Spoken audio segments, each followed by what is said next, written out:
Mag-isang naglalakad ang 29 na taong gulang na si Cesar. Nang hapon na yon, pauwi sa kanyang kubo. Bitbit niya ang isang bote ng tuba na galing sa pinagtatrabahuhan niyang pagawaan ng tuba sa lugar nila na kung tawagin ay Baryo Binagbag. Ilan taon na siyang nagtatrabaho sa pagawaan ng tuba at yun ang bumubuhay sa kanya simula nang maging mag-isa na lang siya sa buhay. Malapit na sana si Cesar sa kanyang bahay na nasa dulong bahagi ng baryong yon nang mapangiwi siya dahil nakita niya ang katrabaho niyang si Jejomar na nakangiting palapit sa kanya. Pagkalapit ni Jejomar ay agad itong umakbay sa kanya, ngunit mabilis niyang inalis ang braso nito sa balikat niya. "Ano ba, Jejomar? Huwag mo nga akong hawakan, ang lagkit-lagkit mo eh." Grabe ka naman sa akin, Cesar. Kakaligo ko lang, uy. Pero, may dala ka na naman tuba, ah. Ha, magiinom ka na naman ba? "Hindi, ipapaligo ko to." Ang ganda ng joke mo, ah. Bagong-bago yun, ah. Marunong ka na mag-joke ngayon, ah. Pero alam mo, hindi mo dapat iniinom yan na mag-isa eh. Malungkot yun. Alam mo, minsan lang maging libre ang oras ko at libre ako ngayon. Baka gusto mong samahan kitang ubusin yan. "Hindi ko kailangan ng kasama mag-inom." Pwes, ako kailangan ko. Sige na, ang tagal na natin magkatrabaho sa pagawaan ng tuba pero hindi pa tayo nagkakainuman eh. Huwag ka mag-alala pare, hindi ako mabilis malasing. Malakas ang bahay alak ko, no? Ang alak ang nauunang nalalasing kaysa sa akin. Huminto si Cesar at tinignan ng matalim si Jejomar. Sa tingin niya, hindi ito titigil hanggat hindi niya ito sinasabihan ng masama. "Pwede ba, Jejomar? Lubayan mo nga ako.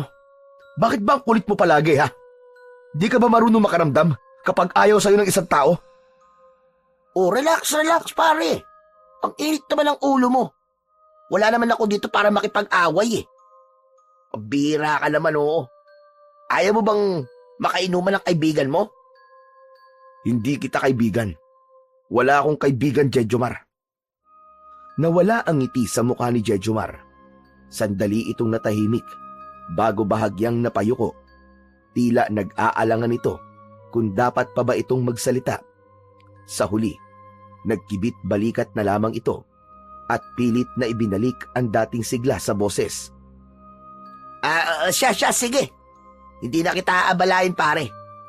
Pero tandaan mo, mas masarap pa rin ang inuman kapag may kasama ka. Tumalikod si Jejomar at naglakad na palayo. Hindi na ito lumingon pa. Nang tuluyang mawala si Jejomar sa paningin niya, ay saka siya nagsimulang maglakad pauwi sa kanyang bahay. Para sa kanya ay wala siyang ginawang masama dahil dapat lang yon sa makulit na kagaya ni Jejomar. Simula kasi na magtrabaho si Cesar sa pagawaan ng tuba, ay palagi na lang siyang kinukulit ni Jejomar.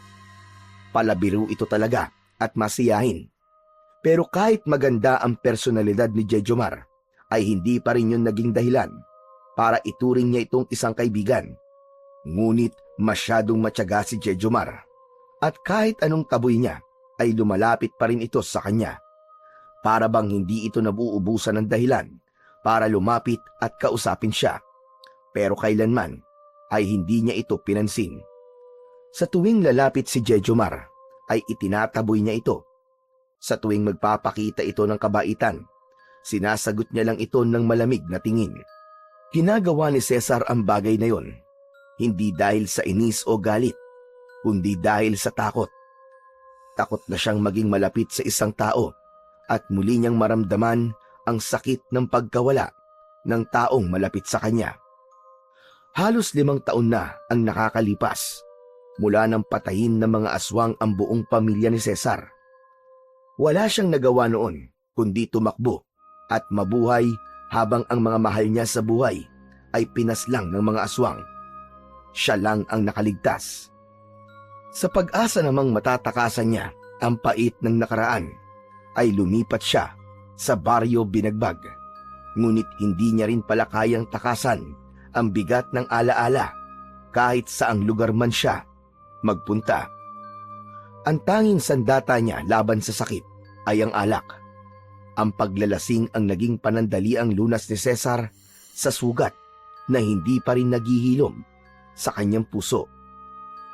Nang makarating si Cesar sa kanyang kubo, agad niyang ibinaba ang bote ng tuba sa lamesa. Kahit hapon pa lang, hindi na niya inisip kung maaga pa para uminom. Kinuha niya ang baso at nilagyan ng tuba. Agad niyang nilagok ang mapait na alak. Ramdam niya ang hagod nun sa kanyang lalamunan at ang hapdi ng dulot nun sa kanyang sikmura. Pero wala siyang pakialam. Kailangan niya yon. Kailangan niyang makalimot kahit sandali lamang. Tahimik ang loob ng kubo.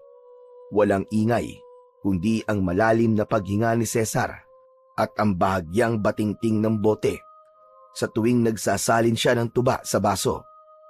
Wala siyang kasama, walang kasalo. Paulit-ulit lang ang ikot ng buhay niya. Trabaho, alak. Alak, trabaho. At paglimot. Wala nang iba. Lumalim ang gabi. Hindi na alam ni Cesar kung pang ilang baso na ang naubos niya. Malabo na ang kanyang paningin at medyo mabigat na rin ang kanyang katawan. Pero sa loob-loob niya ay may bumabangong galit. Galit sa mundo. Galit sa nakaraan. At galit sa sarili. Hanggang sa bigla siyang tumayo. Sinipa niya ang lamesa at itinapon ang baso sa sahig. Walang ya! Bakit ganito? Anong klaseng buhay ba to? Bakit ba hindi ako makalimot? Pwisit na buhay to! Lumabas si Cesar ng kubo at naglakad ng pasuray-suray habang sumisigaw. May mga taong nakasilip sa kanilang mga bahay. May mga nagbubulungan at takot na nakatingin sa kanya. Kahit palaging nagwawala si Cesar sa tuwing nalalasing siya, ay tila hindi pa rin sanay ang mga tao sa baryo Binagbag sa ugali niyang yon. Lahat kayo dito! Wala kayong alam! Wala kayong alam sa pinagdadaanan ko! Isang matandang babae ang nagmamadaling isanara ang bintana. May isang lalaki naman ang sumigaw mula sa kabilang bahay. Sinigawan nito si Cesar na tumahimik na siya at matulog na lamang. Wala kang pakialam kung maingay ako! Kung gusto mo, lumabas ka rito at magsuntukan tayong dalawa! Biglang may humawak sa balikat ni Cesar at paglingon niya ay nakita niya si Jejomar. Pare, tama na yan. Halika na, muwi na tayo. Ang lakas ng loob mong maghamon ng away, lasing ka na. Panigurado ako, isang suntok lang sa'yo, tulog ka eh. Umalis ka nga dito, Jejomar. Pakailamero ka talaga eh, no? Alam kong may pinagdadaanan ka, pare. Pero hindi ito ang sagot sa problema mo. Pare, halika na. Atinda kita sa kubo mo. Hindi na nakapagpigil pa si Cesar. Isang malakas na suntok ang pinadapo niya sa mukha ni Jejomar na naging dahilan para matumba ito sa lupa. Sa isang suntok lang na yon ay nagawa niyang mapatulog si Jejomar. Natigilan si Cesar. Tila nahimasmasan siya nang mapagtanto niya ang kanyang ginawa. Humihingal siya habang nakatingin kay Jejomar na hindi na gumagalaw. Hindi niya intensyon ang manakit at ang nais lang niya ay mailabas ang nasa loob niya. Mahina niyang sinipa sa tagiliran si Jejomar. Oy! Oy, Jejomar! Umisig ka nga dyan! Hindi gumalaw si Jejomar. Marahang lumuhod si Cesar sa tabi nito. Abay, loko ka! Ikaw pala makakatulog sa isang suntok lang eh. Napamura si Cesar at mabilis na binuhat si Jejomar. Hindi niya alintana ang bigat nito. Hindi niya alam kung anong mas mabigat, ang katawan ni Jejomar o ang bigat ng konsensya dahil nasaktan niya ito nang hindi sinasadya. Tahimik na naglakad si Cesar pabalik sa kanyang kubo habang buhat-buhat si Jejomar. Kahit pa itinataboy niya ito palagi, ay hindi pa rin kaya ng konsensya niyang iwanan itong walang ulirat na nakahiga sa lupa. Makalipas ang ilang sandali, ay tapos nang mag-inom si Cesar. Tahimik siyang nakaupo sa isang sulok habang hawak ang sigarilyong unti-unting nauubos sa pagitan ng kanyang mga daliri. Minsan lang siya manigarilyo, pero dahil sa kaba niya na hindi na magising si Jejomar, ay napahipak siya nang wala sa oras. Nakatingin siya sa kawalan habang lumalabas ang usok sa kanyang bibig, at sa pagitan ng usok, bumalik ang alaala ng isang gabing na pilit niyang nililibing sa pagkalimot. Hinding-hindi makakalimutan ni Cesar ang gabing yon. Nang mahimbing silang natutulog ng kanyang pamilya, ay bigla na lang silang pinasok ng mga aswang sa kanilang bahay. Napuno ng sigawan at pagmamakaawa ang bahay nila. Nagtago noon si Cesar sa ilalim ng lamesa. Takot na takot siyang pinanood ang pagpaslang ng mga aswang sa lahat ng miyembro ng kanyang pamilya. Sinubukan niyang pigilin ang kanyang hininga. Sinubukan niyang isara ang kanyang mga mata, pero hindi niya matakasan ang tunog ng pagmuya ng mga aswang sa laman ng kanyang buong pamilya. Ang kapatid niyang bunso na si Nilo ay pilit na gumapang papunta sa kanya at pilit na inabot ang kanyang kamay, pero biglang may sumunggab dito na aswang at hinila ito palayo sa kanya. Nang magkaroon siya ng pagkakataon, ay matagumpay siyang nakalabas ng bahay nila at nagtatatakbo palayo habang umiiyak. Inihinto na ni Cesar ang pagdaloy ng mapait na nakaraan. Naramdaman niya ang hapdi sa kanyang lalamunan, hindi dahil sa sigarilyo, kundi dahil sa bigat ng lungkot na bumalik sa kanyang alaala. Gusto niyang umiyak, gusto niyang isigaw ang lahat ng sakit, pero biglang gumalaw si Jejomar. Dahil doon ay umurong ang luha niya. Dahan-dahang dumilat si Jejomar at bumakas ang pagtataka sa mukha nito. Iginala nito ang paningin sa loob ng kubo. Aray! Ang sakit ng panga ko! Asan ako? Ano ba lugar to? Umupo si Jejomar at hinawakan ang namamagang muka. Tumingin ito kay Cesar. Imbis na magalit, ay tumawa pa ito ng malakas. Nako po, nagkaroon yata ako ng amnesia sa lakas ng suntok mo, Cesar ah. Malis ka na nga. Muwi ka na sa inyo. Buhay ka naman pala eh. Akala ko patay ka na. Gabi na pare. Di mo ba alam na delikado maglakad sa labas kapag gabi? Ano ba pinagsasasabi mo? Pare, hindi mo ba naririnig ang mga kwentuhan dito sa atin? May gumagalang aswang sa lugar natin, pare. Natahimik si Cesar. Alam niya ang mga usap-usapan na yon, pero wala pang nakakapagpatunay kung totoo nga ba yon o hindi. Kahit pa dati siyang may personal na karanasan sa mga aswang, ay hindi naman kagad siya naniniwala sa mga ganong kwento, maliban na lang kung merong ebidensya o siya mismo ang makakakita. Chismis lang yan, Jejomar. Chismis man o hindi, pare. Ayoko pa rin maging ulam ng mga aswang, no? Pare, pwede bang dito muna ako matulog? Hindi naman ako umihilik eh. Tsaka, hindi naman ako malikot matulog. Hindi pwede. Umuwi ka na sa inyo, Jejomar.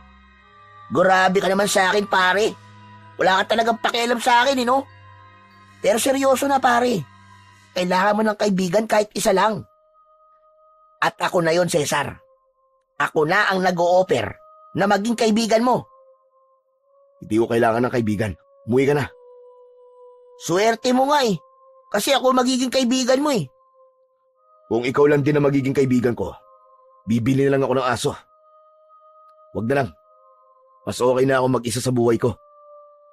Tumawa ng bahagya si Jejomar, pero may lungkot sa kanyang mata. Tumango ito at lumakad papunta sa pintuan. Sige na, pare. Aalis na ako. Pero kapag may nangyari sa akin, tandaan mo ito. Mumultuhin kita habang buhay. Hindi kita patatahimikin. Mark my word! Wala nang naisagot si Cesar. Pinanood na lang niya ang pag-alis ni Jejomar at agad niyang isinara ang pinto nang makalabas na ito sa kubo niya. Pero agad niya ring binuksan ng bahagya ang pinto upang silipin si Jejomar sa labas. Nais niya pa ring makasiguro na ligtas itong makakauwi. Kinabukasan, masakit ang ulo ni Cesar nang magising siya. Pakiramdam niya ay mabigat ang buong katawan niya at parang may pumupukpok ng paulit-ulit sa ulo niya sa lakas ng tama ng tuba mula kagabi. Nanatili siyang nakahiga sa papag at muli siyang pumikit. Sinubukan niyang bumalik sa pagtulog pero sumisikat na ang araw at alam niyang kailangan na niyang bumangon para pumasok sa trabaho. Bumuntong hininga si Cesar bago bumangon at dumiretso sa maliit niyang lutuan. Nagpainit siya ng tubig at nagtimpla ng kapeng walang asukal. Matapos makainom ng kape, ay naghilamos siya ng kanyang muka gamit ang tubig mula sa tapayan. Saka siya nagpalit ng damit.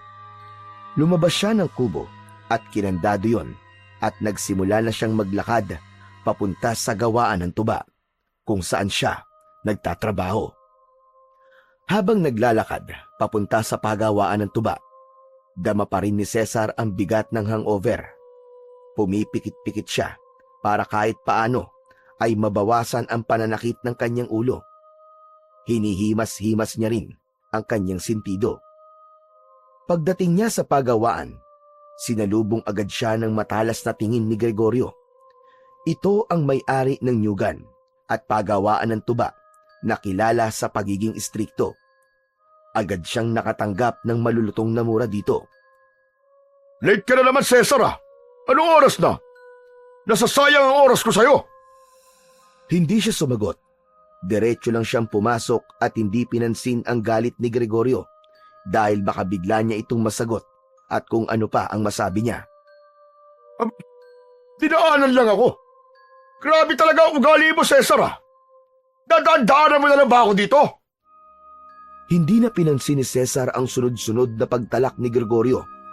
Sanay na siya rito. Sa halip, dumiretso siya sa isang sulok kung saan naroon ang kanyang gamit. Isang itak, isang maliit na lalagyan ng dagta, at ang tali na gagamitin niya sa pag-akyat sa puno ng nyog. Ang trabaho ni Cesar ay ang pag-akyat sa matataas na puno ng nyog upang kumuha ng tuba mula sa hinog na bulaklak ng nyog. Kumuha siya ng isang mahaba at matibay na lubid, saka ito itinali sa kanyang bewang. Siniguro niyang maigpit ang pagkakatali bago niya sinapo ang katawan ng puno ng nyog gamit ang kanyang mga paa. Dahan-dahan niyang iniangat ang kanyang sarili. Mahigpit siyang nakakapit sa katawan ng puno habang isinasabay ang galaw ng kanyang mga paa habang umaakyat. Mataas ang nyog na yon. Halos 30 talampakan ang taas.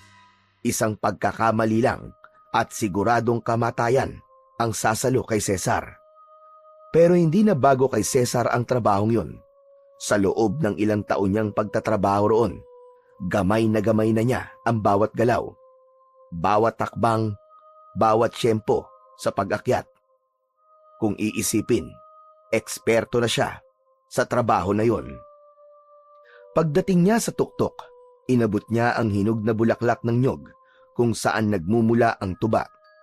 Ginamit niya ang itak upang dahan-dahang baliin yon at pagkatapos ay isinilid niya ang isang kawayan na lalagyan upang sumalo sa dumadaloy na dagta. Mula sa bawat puno ng nyog, nakakakuha lamang siya ng ilang tasa ng tuba, kaya kailangang paulit-ulit siyang umakyat sa iba pang mga puno upang makalikom ng sapat na tuba para sa produksyon.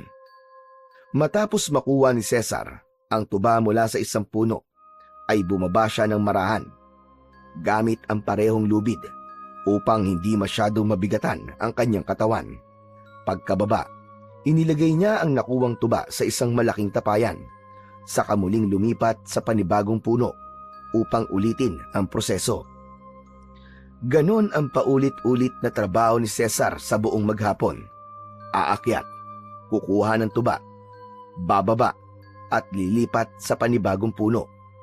Pawisan, amoy araw at bugbog ang katawan niya sa trabahong yun, pero wala siyang pakialam. Mas pipiliin niyang ubusin ang oras sa trabaho kaysa harapin ang multo ng kanyang nakaraan. Pagdating ng tanghalian, ay nagtungo si Cesar sa ilalim ng isang malaking puno ng nyog.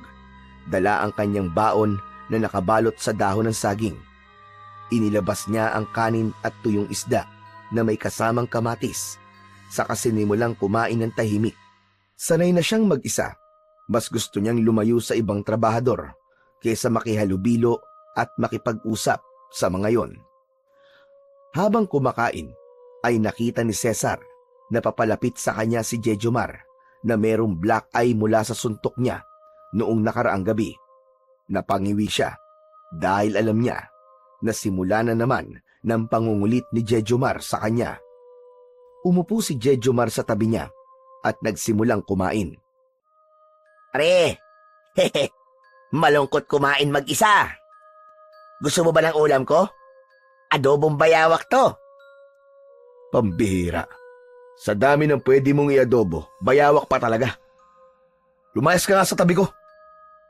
Pare, narinig mo na ba ang bagong balita dito sa Baryo Balagbag? Hindi sumagot si Cesar.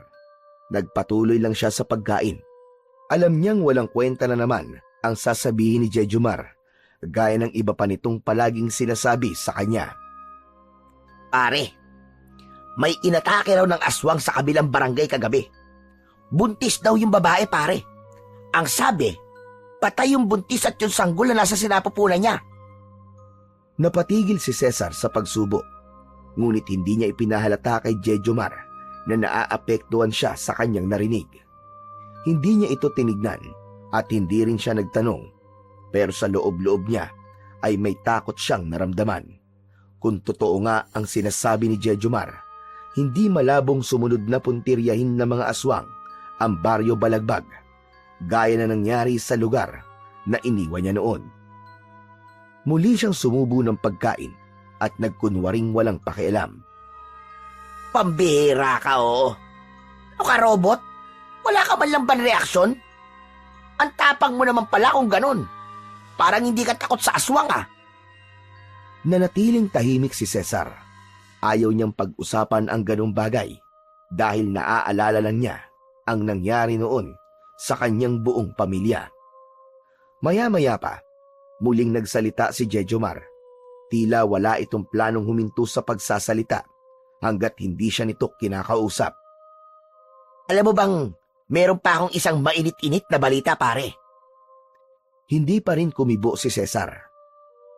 Hindi mo ba ako tatanungin, pare, kung ano yun? Sabihin mo na lang kung ano sasabihin mo. Ah, okay. Sige. Relax. Alam mo, pare, narinig ko sa ilang kasamahan natin na ibebenta na raw ni Gregorio ang nyugan at pagawaan ng tuba. Meron na raw posibleng buyer, eh. Ano? Totoo ba yung sinabi mo? Oo, pare. Ang alam ko nga, parang nabenta na yata, eh. O baka nasa proseso pa. Ano mangyayari sa atin kapag iba na may-ari nitong pagawaan ng tuba? Hindi ko alam, pare. Pero magdasal ka na lang na hindi tayo alisin. Ang hirap kaya maghanap ng trabaho sa panahon ngayon. Natigilan si Cesar. Pakiramdam niya ay biglang bumigat ang pakiramdam niya. Wala siyang ibang pinagkakakitaan bukod sa trabaho niyang yon. Kung mawawala ang trabaho niya, ay hindi niya na alam kung saan siya pupulutin. Nanatili siyang tahimik, pero sa loob niya ay gumagapang ang takot, hindi dahil sa aswang, kundi dahil sa posibilidad na mawalan siya ng hanap buhay at mas lalo pang malugmok sa kahirapan. Matapos ang maghapong trabaho, ay pumila na ang mga trabahador sa harapan ng isang maliit na lamesa kung saan nakaupo si Gregorio. Hawak nito ang isang lumang ledger at isang bungkus ng pera habang isa-isang inaabot ang sahod ng mga manggagawa. Tahimik lang si Cesar habang naghihintay sa pila. Pagod siya sa maghapong pag-akyat at pagbaba sa mga puno ng nyog. Pero ang sahod na makukuha niya, ang tanging dahilan kung bakit siya nagtsatsaga sa trabaho na yon. Maya-maya pa ay si Cesar na ang nasa unahan ng pila at nasa harapan na niya si Gregorio. Agad niyang kinuha ang perang inabot sa kanya. Binilang niya ang sahod niya at napakunot ang noo niya pagkatapos. "Boss, kulang tong sahod ko. Hindi ba wala naman akong absent ngayong linggo?" Wala kang ang absent, Cesar. Pero marami ka naman late. Aba, hindi naman patas sa ibang trabador ko na maagang pumapasok kung pasasahurin kita ng kagaya na sa kanila. Kung gusto mong buo ang sahod mo, pumasok ka sa oras at bawas-bawasan mo ang pag-inom-inom mo para maaga ka nakakapasok dito. Nagre-reklamo ka pa. Nanahimik na lamang si Cesar. Alam niyang walang saysay kung makikipagtalo pa siya kay Gregorio. O sige na, sige na. Marami pa nakapila. Mawalang galang na pero umalis ka na sa harap ko. Hindi na nagsalita si Cesar. Matalim ang tingin niya na ibinato kay Gregorio bago siya umalis at dumayo. Pagkalabas niya sa pagawaan ng tuba, dumiretso siya sa isang maliit na tindahang nagsisilbing imbakan ng tuba. Binunot niya ang ilang barya at iniabot sa tinderang may edad na. "Isang bote nga po ng tuba." Walang imik na inabot ng tindera ang isang bote ng tuba. Saka siya nagpatuloy sa paglalakad pauwi sa kanyang kubo. Sa bawat takbang niya, ramdam niya ang bigat ng araw na yon dahil hindi niya matanggap na kulang ang sahod niya. Kahit naman kasi late siyang nakakapasok, ay nagsisipag pa rin siya sa trabaho at kung minsan pa nga ay siya ang pinakahuling trabahador na umuwi. Pagdating ni Cesar sa kanyang kubo, ay agad niyang inilapag ang bote ng tuba sa lamesa. Umupo siya at binuksan ang bote at saka nilagok ang mapait na inuming matagal na niyang naging kasama sa bawat araw na meron siyang problema at pinagdadaanan. Dumaan ang mga oras at hindi na mabilang ni Cesar kung nakakailang lagok na siya ng tuba mula sa bote. Sa sobrang sama ng loob niya sa kanyang trabaho, ay hindi na siya nag-abalang kumuha ng baso hanggang sa napansin niyang madilim na sa labas at bahagya nang umiikot ang kanyang paningin. Maya-maya pa ay umupo na siya sa sahig at sumandal sa dingding. Habang nakatingin siya sa kawalan ay may naramdaman siyang kakaiba. Biglang naging maalinsangan ang hangin. Nagsimula siyang pagpawisan nang wala namang dahilan. Parang biglang bumigat ang hangin. Hanggang sa may narinig na siyang kaluskos mula sa labas ng kubo na sinundan ng yabag ng mga paa na parang may naglalakad paikot sa kanyang kubo. Kinabahan si Cesar at mariin niyang naikuyom ang kanyang mga kamay. Nagkaroon siya ng hinala na baka aswang ang nasa labas, pero sinubukan niyang alisin sa kanyang isipan ang ideya na yon. Ngunit nagpatuloy ang kaluskos at mga yabag. Tahimik na tumayo si Cesar at nanginginig ang mga kamay na kinuha niya ang itak na nakasuksok sa dingding ng kanyang kubo. Marahan niyang binuksan ang bintana at sumilip mula roon. Sa ilalim ng liwanag ng buwan ay nakita niya ang isang kakaiba at nakakatakot na nilalang. Meron yung payat na katawan, mahabang braso at matutulis na kuko.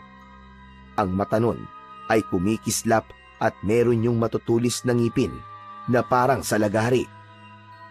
Hindi maaaring magkamali si Cesar. Alam niyang aswang ang nilalang na nakikita niya sa labas ng kanyang kubo. Napaatras si Cesar at natabig niya ang bote ng tuba. Nalaglag yun sa sahig at lumikha ng ingay. Nanlamig ang buo niyang katawan at halos hindi na siya makahinga. Napatingin siya sa pinto at doon niya naririnig ang mga kaluskos. Sa isang iglap ay biglang bumukas ang pinto at nanlaki ang mga mata ni Cesar nang makita ang aswang na nakangisi sa kanya habang marahang pumapasok sa kanyang kubo. Sa sobrang takot at taranta ni Cesar ay nabitiwan niya ang itak at malakas siyang napasigaw. Umatras siya at sumiksik sa isang sulok. Bumalik sa alaala niya Ang gabing pinasok ng mga aswang ang kanilang bahay. Kung ano ang takot na naramdaman niya noon, ay ganun din ang takot na lumukob sa kanya ng sandaling yon. Lalong lumapit ang aswang. Panay pa rin ang sigaw ni Cesar at halos maiyak na siya sa sobrang takot. Inakala niya ng sandaling yon na katapusan na niya at ang kamatayan niya ay magiging kagaya sa kung paano namatay ang buo niyang pamilya. Ngunit biglang dumating si Jejomar na may dalang buntot ng pagi. Malakas nitong hinampas sa likod ng aswang kaya malakas itong napasigaw sa labis na sakit. Humarap ang aswang kay Jejomar. Susunggaban sana ito ng aswang pero inumang ni Jejomar ang buntot ng pagi. Ano? Sige! Hayop kang aswang ka! Subukan mo saktan ang kaibigan ko at mas lalo kang masasaktan sa akin! Walang iya kang aswang ka! Ang pangit mo pala sa personal! Wala nang nagawa ang aswang kundi ang tumakas. Nang wala na yon, ay nagmamadaling lumapit si Jejomar kay Cesar. Pare ayos ka lang ba? Hindi ka ba nakagat o nakalmot ng aswang? Kumpleto ba bang laman loob mo? May atay ka ba pare? Ang presensya ni Jejomar ang unti-unting nagpakalma kay Cesar. Alam niya na dahil dito ay nagawa niyang makaligtas sa kamatayan sa kamay ng aswang. Hindi makatingin ng diretso si Cesar kay Jejomar. Nanginginig pa rin ang kanyang mga kamay kahit alam niyang wala ng panganib. Unti-unti siyang huminga ng malalim at pinilit niyang pakalmahin ang kanyang sarili. Salamat. Maraming salamat. Sus! Walang anuman yun. Buti na lang pare na padaan ako at narinig ko ang pagsigaw mo. Dapat mag-iingat ka. Alam mo naman na may gumagalang aswang sa paligid natin eh. Napayuko si Cesar. Mabilis niyang iniwasan ang tingin ni Jejomar at saka tumayo. Sige na, umalis ka na Jejomar, ayos na ako. Salamat sa pagliligtas mo sa buhay ko. Sigurado ka? Kung gusto mo, pwede kita samahan dito hanggang sa mag-umaga. Hindi na kailangan. Okay na ako. Wala ka nang dapat ipag-alala. Hindi ko kailangan ng tulong mo. Napakamot ng ulo si Jejomar. Halatang nag-aalangan pa rin itong umalis. Hindi naman masamang tanggapin ang tulong ng iba, Cesar. Andito ako pare, bilang kaibigan mo. Hindi ko kailangan ng kaibigan, Jejomar. Nakaya ko mabuhay ng ilang taon nang ako lang at walang kaibigan. Sige na. Umalis ka na para makapagpahinga na tayong dalawa. Sige, kung yan ang gusto mo wala na ako magagawa. O siya, alis na ako. Basta, kung kailangan mo ng tulong, just call my name and I'll be here. Napabuntong hininga si Jejomar.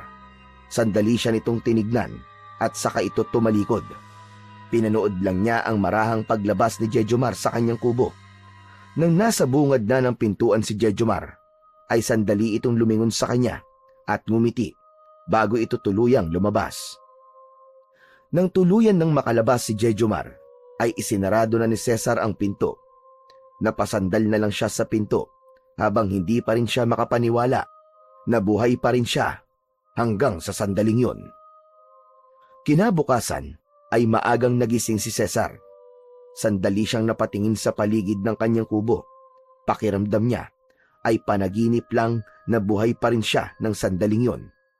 Ang buong akala niya ay katapusan niya na kagabi at hindi niya maipagkakaila na kung hindi dahil kay Jejomar ay baka natagpuan na lang siyang walang buhay sa umagang yon. Napailing na lang si Cesar saka siya bumangon. Ayaw niya nang isipin pa ang nangyari kagabi. Wala namang magbabago kung paulit-ulit niya tong iisipin. Naisip niya ring pumasok ng maaga sa trabaho upang hindi na siya pag-initan ni Gregorio.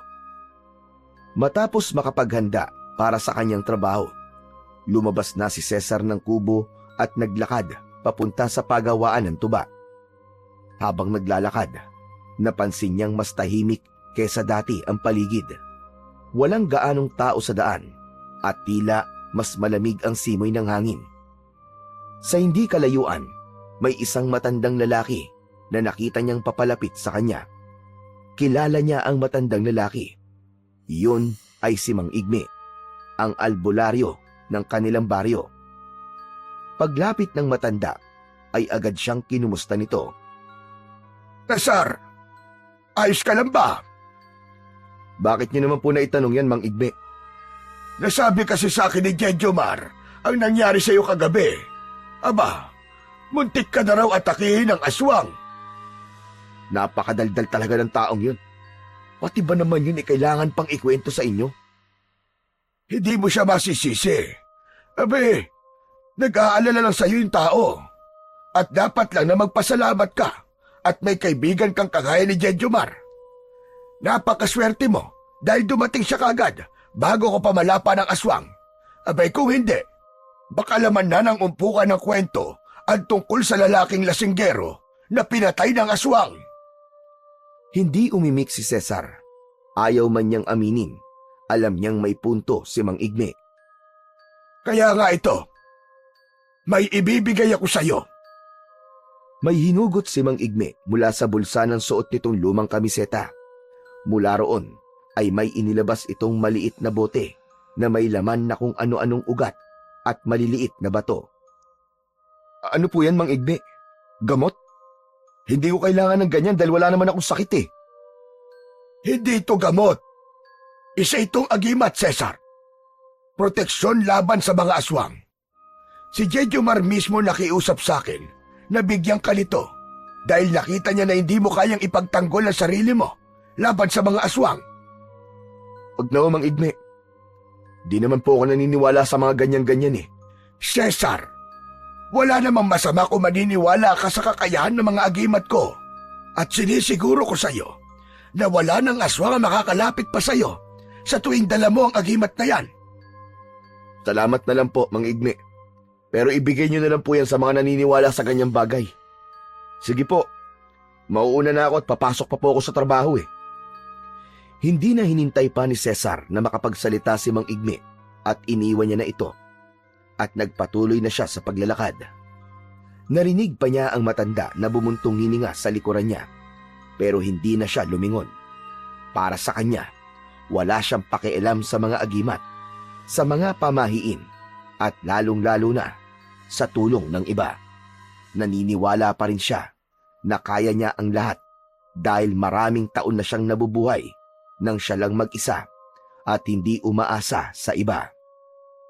Pagdating ni Cesar sa pagawaan ng tuba, ay agad siyang nagtungo kung saan nakalagay ang mga gamit niya sa pagtatrabaho. Kinuha niya ang mga kagamitan at nagsimulang maglinis ng mga sisidlan ng tuba. Pero bago pa siya tuluyang makapagsimula sa pagtatrabaho, ay lumapit si Gregorio sa kanya habang may nakakalokong ngisi sa mukha nito. Itigil mo na yan, Cesar. Ha? Bakit? Anong meron ho, boss? Simula ngayon, hindi na kita kailangan dito sa pagawaan ng tuba. Napakurap si Cesar. Hindi agad niya na proseso ang sinabi ni Gregorio. Ano, boss? Ano pong ibig niyo sabihin? Hindi ka ba marunong makaintindi, ha? Si Santi ka na! Tanggal ka na sa trabaho mo rito sa pagawaan ng tuba. Biglang nanlamig si Cesar sa kanyang narinig. Hihintay niyang sabihin ni Gregorio na nagbibiro lang ito, pero nanatili itong nakatingin sa kanya. Nagbibiro ka lang, boss, di ba? Ano nagbibiro? Hindi ako nagbibiro. Pero boss, bakit? Bakit niyo ako aalisin dito? Nagtatrabaho naman ako na maayos ah. Simple lang. Ayoko ng trabador na katulad mo. Abay madalas ka late. Hindi patas yun sa iba mong kasamahan na maagang pumapasok. Gregorio, bigyan mo naman ako ng isa pang pagkakataon oh. Hindi na mauulit. Nangangako ko. Wala akong pakialam sa pangako mo, Cesar. Buo na ang desisyon ko eh. Ayoko nang makita ang pagmumukha mo rito simula ngayong araw na to. Boss Gregorio, pakiusap naman. Tumigil ka na, Cesar. Umalis ka na. Kapag hindi ka pa umalis, tatawag ako ng mga tanod at sasabihin ko na nanggugulo ka rito. Gusto ba yun? Hindi na hinintay ni Gregorio ang sagot ni Cesar at tumalikod na ito.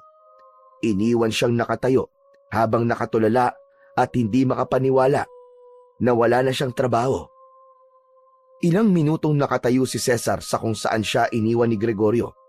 Nang may masmasan siya, ay saka lang siya nagsimulang maglakad paalis sa pagawaan ng tuba.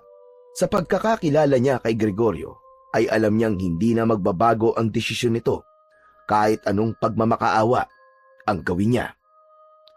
Palabas na siya sa pagawaan ng tuba nang biglang lumapit si Jejomar sa kanya. Bakas sa mukha nito ang pagtataka. Pare Cesar, abay saan ka pupunta? Bakit ka pala kinausap kanina ni Gregorio? Wala na akong trabaho. Tinanggal ako ni Gregorio. Ano?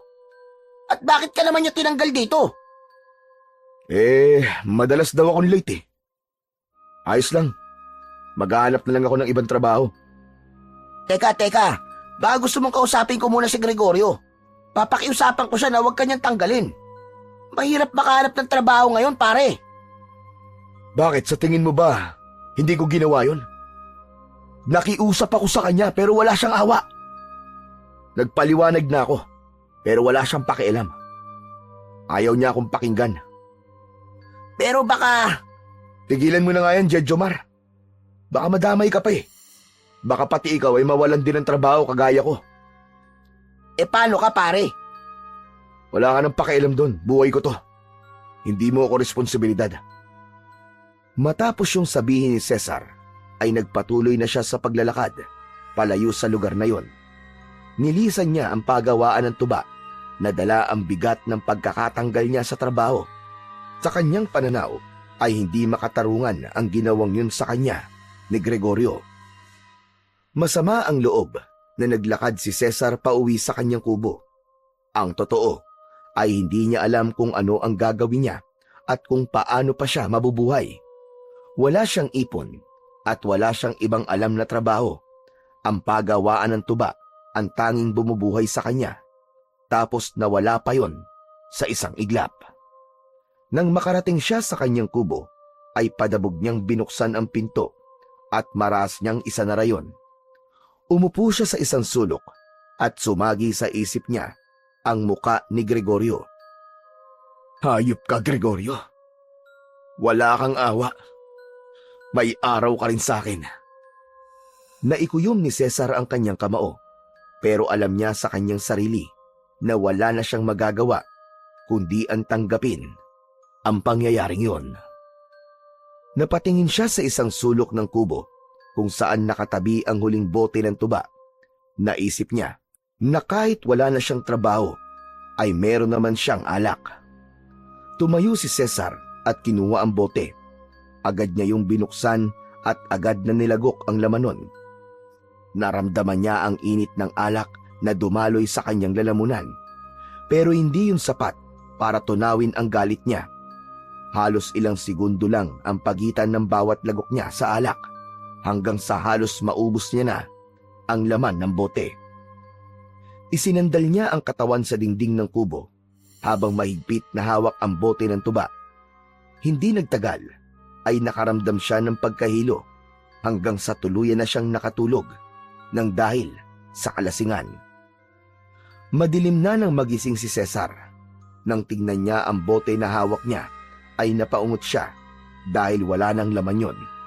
Para sa kanya, ay nais pa niya ng maraming tuba. Nais niyang lunurin ang sarili niya sa alak para kahit paano ay makalimot siya sa problemang pinagdadaanan niya ng sandaling yon. Nang tumayo si Cesar, ay muntik pa siyang matumba dahil may epekto pa rin sa kanya ang alkohol na taglay ng tuba. Gusto ko pa ng tuba. Bitin pa ako. Napatingin siya sa labas ng kanyang kubo. Tahimik na ang paligid. Pero alam niyang may natitira pang tuba sa pagawaan. Kaya kahit lasing, ay naglakad siya ng pasuray-suray palabas ng kubo. Hindi niya alintana ang dilim ng gabi at ang banta ng aswang sa lugar nila. Ang nasa isip lang niya ng sandaling yun ay makahanap ng tuba. Nang makarating siya sa pagawaan ng tuba, ay sarado na ang tindahan. Muli siyang napamura dahil sa sobrang inis. Aalis na sana si Cesar nang may mapansin siyang kakaiba sa nyugan sa hindi kalayuan. May isang puno ng nyog na may kung anong kumikislap sa itaas. Hindi niya mawari kung ano yun, pero para yung maliit na ilaw na pumipintig-pintig sa dilim. Hindi niya masabing alitap-tap yun dahil masyadong malaki at maliwanag ang ilaw na yon para sa isang alitap-tap. Labis na nagtaka si Cesar kung ano ang bagay na yon. Dahil sa kalasingan at kuryosidad, hindi na siya nagdalawang isip na lumapit sa puno. Sinuri niya yon mula sa ibaba. Pilit niyang inaaninag kung ano ang nasa tuktok ng puno na umiilaw. Bago pa mag-isip ng kung ano-ano si Cesar, ay sinimulan na niyang akyatin ang puno ng niyog. Mahigpit siyang kumapit sa katawan ng puno at dahan-dahan siyang umakyat kahit naduduwal siya sa pagkahilo dahil sa kalasingan. Ramdam niya ang lagkit ng pawis sa kanyang katawan pero hindi siya tumigil. Talagang nais niyang malaman kung ano ang umiilaw sa itaas ng puno na yon. Nang makarating si Cesar sa tuktok ng puno, ay namilog ang mga mata niya sa nakita. Sa pagitan ng mga dahon ay may isang maliit na bagay na parang isang buto na kulay brown na kasinlaki ng isang holen. Kumikislap-kislap yon na parang may sarili yung liwanag. Maingat niyang kinuha ang bagay na yon at tinignan ng mabuti. Hindi niya maipaliwanag, pero parang may mainit na enerhiyang dumadaloy sa kanyang katawan mula sa bagay na kanyang hawak. Napapikit si Cesar nang biglang sumakit ang ulo niya. Umikot ang paningin niya at nawalan siya ng balanse. Kasunod nun ay napabitaw siya sa kinakapitan niya at bago pa niya maunawaan ang nangyari, ay mabilis na siyang bumulusok pababa at malakas siyang bumagsak sa lupa. Wala nang naalala pa si Cesar sa nangyari sa kanya dahil agad siyang nawalan ng ulirat pagkatapos nun. Unti-unting bumalik ang ulirat ni Cesar nang maramdaman niya na may sumisipa ng paulit-ulit sa kanyang tagiliran. Nang ibukas niya ang kanyang mga mata, ay nasilaw siya sa liwanag ng sikat ng araw. Ngunit nagulat siya nang malaman na si Gregorio ang sumisipa sa kanya. Bakas ang galit at inis sa mukha nito. Hoy! Hoy, magaling na lalaki! Gumising ka nga dyan! Cesar! Tumayo ka dyan! Lasinggero! Tuluyang iminulat ni Cesar ang kanyang mga mata at naguguluhan siyang tumayo. Napapalibutan sila ng mga trabahador, kabilang naroon si Jejomar na nakatingin sa kanya ng may halong pagtataka at awa. Maya-maya pa ay tumingala siya sa puno ng nyog kung saan siya nahulog. Natigilan si Cesar nang makita niya kung gaano kataas ang kanyang pinaglaglagan. Hindi. Imposible. Paano ako nabuhay? Anong binubulong-bulong mo dyan, ha? Ano't naririto ka pa? Hindi ba't sisante ka na? Bumalik ang atensyon ni Cesar kay Gregorio. Nakapamewang ito at galit na nakatingin sa kanya. Magsalita ka, Cesar. Anong ginagawa mo rito, ha? Sinabi ko na sa'yo na ayoko na makita ang pagbumuka mo rito. Hindi ka na trabador dito. Ano pag ginagawa mo dito? Ano kasi? Kagabi, pumunta ako dito para bumili ng tuba. Pero sarado ng tindahan eh. At ano? Nagpumilit ka makapasok? Nang abala ka na naman? Hindi. Wala akong ginawang masama. Nung paalis na ako, napansin ko yung puno ng nyog. May kumikislap sa itaas kaya umakyat ako. Pero habang nasa itaas ako, bigla ako nakaramdam ng pagkahilo tapos, ayun, nahulog ako.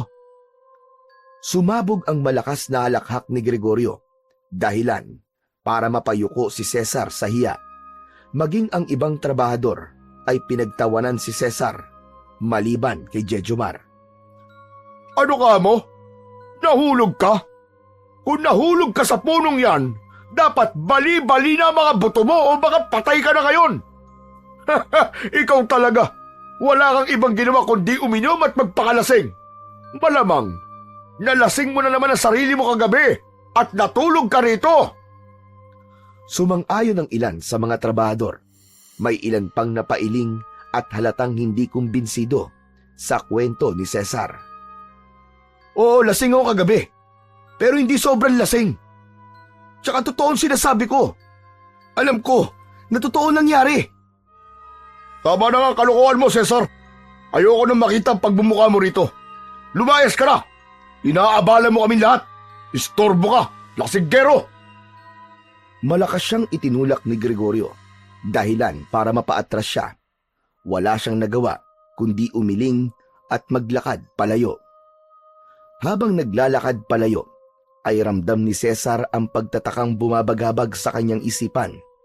Kahit sigurado siya na totoong nahulog siya mula sa itaas ng mataas na puno ng nyog, ay hindi pa rin niya maipaliwanag kung paano siya nabuhay. Napailing si Cesar at huminto siya saglit. Tumingin siya sa nyugan at umasa na makakahanap siya ng kasagutan doon, pero tila mas lalo siyang naguluhan. Tahimik na nagpatuloy sa paglalakad si Cesar at pinilit niya ang sarili na wag nang isipin ang nangyari. Ngunit sa bawat hakbang niya, lalo lamang siyang nababagabag. Pagkarating niya sa kanyang kubo, agad siyang naupo sa lumang bangkong yari sa kawayan. Napabuntong hininga siya at marahang niyuko ang ulo. Natigilan siya nang may naramdaman siyang matigas na bagay na nasa loob ng bulsa sa likod ng kanyang pantalon. Ipinasok niya ang kamay sa bulsa ng kanyang kupas na pantalon at inilabas ang bagay na naroon. Nanlaki ang mga mata niya nang malaman na yon ang bagay na hindi niya alam kung ano, na nakuha niya sa itaas ng puno ng nyog bago siya nahulog. Muling bumalik sa alaala ni Cesar ang lahat. Matamang tinitigan niya ang bagay na hawak niya. Hindi na yon nagliliwanag, pero ramdam pa rin niya ang kakaibang enerhiya na tila pinapadaloy nun sa kanyang buong katawan. Ikaw ba nagligtas sa akin? Pero ano ka ba talaga? Hinawakan niya ng mas maigpit ang bagay na yon at mas pinakatitigan niya yon ng mabuti. Wala naman siyang nakikitang kakaiba roon, pero may pakiramdam siya na may kung anong misteryo ang bumabalot sa bagay na kanyang hawak. Simula nang makuha ni Cesar ang kakaibang bagay na nakuha niya sa tuktok ng puno ng nyog, ay itinuring niya yon na swerte sa kanyang buhay. Kaya naisip niya na kailangan ay hindi yun mahiwalay sa kanyang katawan. Kumuha siya ng manipis na tali at maingat niya yung pinaikutan ng tali. Ginawa niya yung isang kwintas at isinabit niya yun sa kanyang leeg. Malakas ang pakiramdam ni Cesar na meron yung kinalaman sa milagrong nangyari sa kanya sa nyugan. Napagtanto niya rin na sa tuwing hahawakan niya ang bagay na yon ay nakakaramdam siya ng kakaibang lakas na bumabalot sa kanyang katawan. Makalipas ang ilang araw, unti-unti niyang napansin ang pagbabago sa kanyang katawan. Pakiramdam niya ay mas lumakas siya, mas bumilis ang kanyang kilos at parang hindi siya madaling mapagod. Ngunit higit sa lahat, napansin niya na sa tuwing nakakainom siya ng tuba, lalo na kapag nalalasing na siya, ay mas lalong tumitindi ang kanyang lakas. Tila may dumadaloy na kakaibang enerhiya sa kanyang mga ugat na parang isang puwersang hindi niya maipaliwanag. Isang umaga, nakaupo si Cesar sa mahabang upuan na nasa harapan ng kanyang kubo.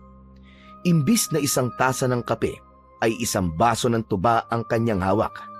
Malalim ang iniisip niya nang biglang lumitaw si Jejomar na may bitbit na supot ng chichirya. Ano na namang ginagawa mo rito, Jejomar? Umalis ka na nga. Ngumiti lang si Jejomar at imbis na umalis, umupo ito sa tabi niya. Hindi na siya nagulat dahil alam niya na kahit na anong taboy niya kay Jejomar ay pilit pa rin itong lalapit sa kanya. Totoo ba sinabi mo, pare, na nahulog ka ron mula sa itaas ng puno ng nyug, pero hindi nabali ang mga buto mo? Ayoko nang sagutin yan. Kahit na anong sabihin ko, hindi ka rin naman maniniwala eh. Ano ka ba naman? Don't me! Hindi ako kagaya ni Gregorio no, na makitid ang utak. Gusto ko lang talaga maintindihan kung ano talaga ang nangyari.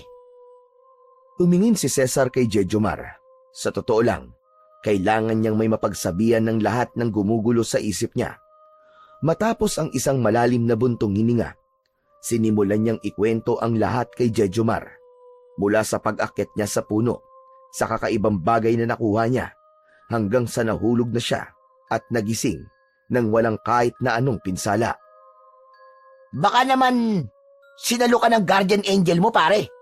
Kasi sabi ng nanay ko sa akin noon, nung baby pa daw ako nahulog daw ako sa papag.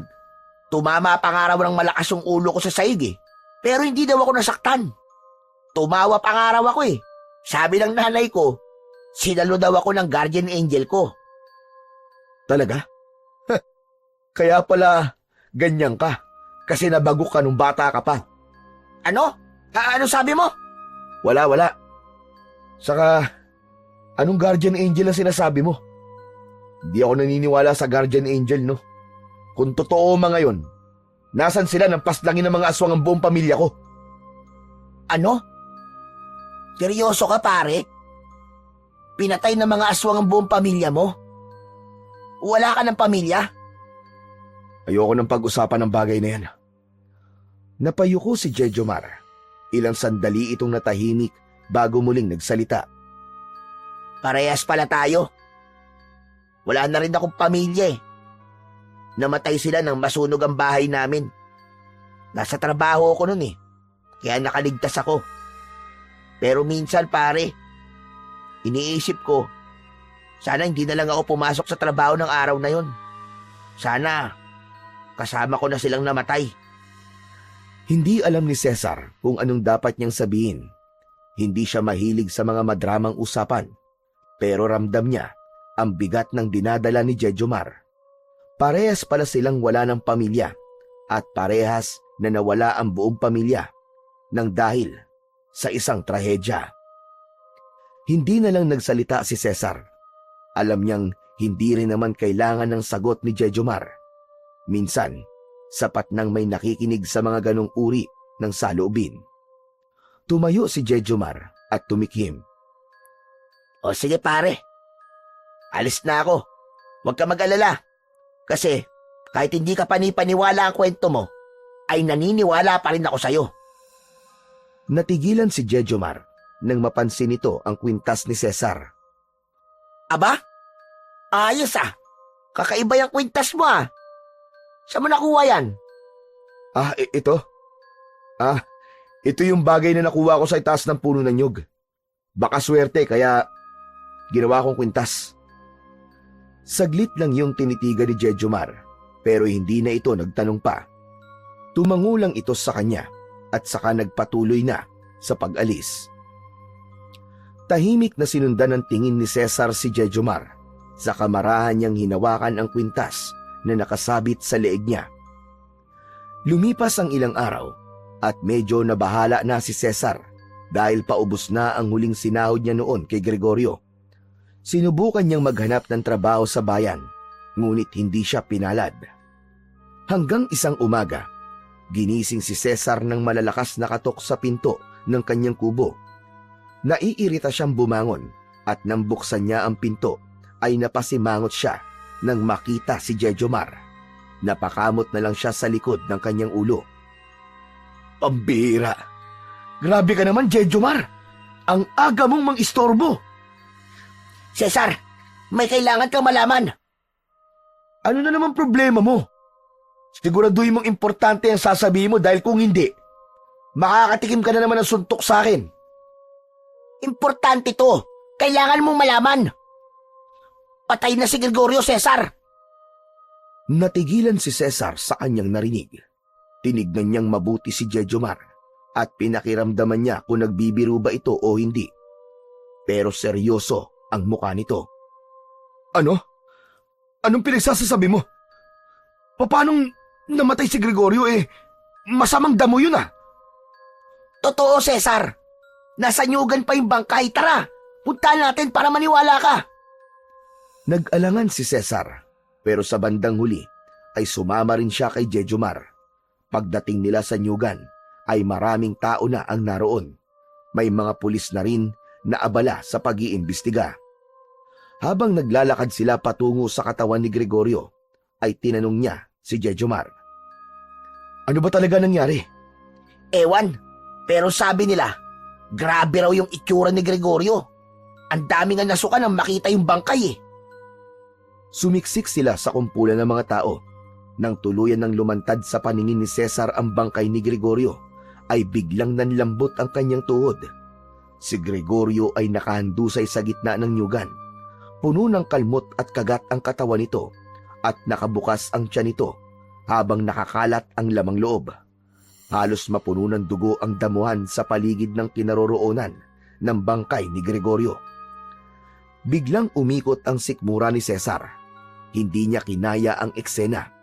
Mabilis siyang tumalikod at lumayo habang pinipigilan ang kanyang pagduwal. Agad naman siyang sinundan ni Jejomar nang huminto siya sa ilalim ng puno ng mangga. Sabi ko naman kasi sa'yo, di ba? Grabe ang ginawang pagpatay kay Gregorio. Brutal talaga. Sigurado ako, kung sino man ang pumatay kay Gregorio, ay may matinding galit sa kanya. Tama ka. Yan din ang naisip ko kanina. Sandali. Hindi kaya ikaw ang pumatay sa kanya? Baka kasi galit ka pa rin sa kanya dahil tinanggal ka niya sa trabaho. Hindi na nakapagpigil pa si Cesar at binatukan niya si Jejomar. Sira ulo ka ba? Tumahimik ka nga. Ang ingay mo. Baka mamaya may makarinig sa'yo eh. Mamaya niyan maging suspect pa ako dyan eh. Nagbibiro lang naman ako eh. Aray, sakit naman ang batok mo. Pwes, hindi nakakatuwa ang biro mo. Wala akong kinalaman dun, no? Dahil hindi ko kayang pumatay ng tao. Napakamot sa ulo si Jejomar, pero hindi na nagsalita pa.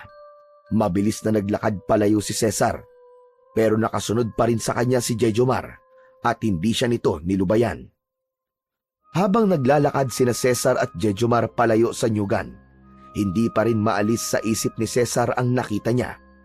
Napakabrutal lang sinapit ni Gregorio at hindi niya lubos maisip kung sino o ano ang may gawa nun sa dati niyang amo. Alam mo, Cesar, kung iisipin mo, parang hindi normal yung nangyari kay Gregorio. Hindi basta tao may gawa nun. Hindi nga. Pero kung hindi tao, ano? Eh di hayop. O kaya, Hindi na itinuloy ni Jejomar ang sasabihin, ngunit alam ni Cesar kung ano ang ibig nitong ipahiwatig. Sigurado siya na parehas aswang ang iniisip nila. Sa hindi kalayuan, nakita nilang papalapit sa kanila si Mang Igme. Agad itong kinausap ni Jejomar nang makasalubong nila ito. aba kayo pala Mang Igme. Alam niyo na po ba kung ano nangyari kay Gregorio? Oo naman. Nauna pa akong makakita sa bangkay niya kaysa sa inyo. Ayos din. Napakachismoso niyo pala Mang Igme. Hindi kayo nagpapauli sa latest ah. Tumigil ka nga dyan. Sadyang nauna lang akong nalaman ang sinapit ni Gregorio. Mang Igme, ano pong tingin nyo?